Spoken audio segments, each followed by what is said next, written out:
कहानी नंबर 4 सहयोग की भावना। एक दिन एक गरीब किसान एक सिख आदमी के पास आया और वह बोला कि सरदार जी, आप मेरी 2 एकड़ ज़मीन रख लीजिए। उस पर वह सिख आदमी बोलता है कि भैया, इसकी क्या कीमत है? तो वह गरीब किसान बोलता है कि आप मुझे 50,000 रुपये दे दीजिएगा।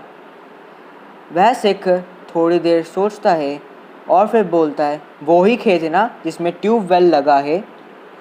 तो वह गरीब कहता है, जी, और अगर आप मुझे 50,000 या उससे कुछ कम भी देंगे तो भी मैं ज़मीन आपको दे दूँगा।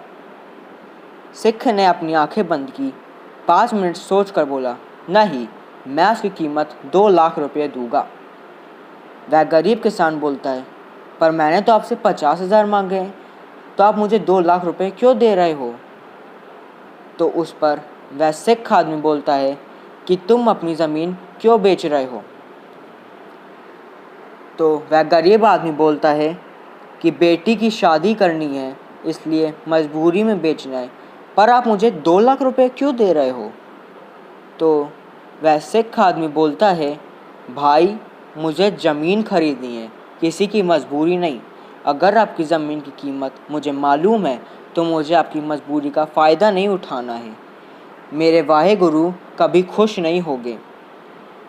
वह सिख आदमी आगे बोलता है, ऐसी ज़मीन या कोई भी साधन जो किसी की मजबूरियों को देख के ख़रीदा जाए, वो ज़िंदगी में सुख नहीं देता, बल्कि आने वाली पीढ़ियाँ मिट जाती है।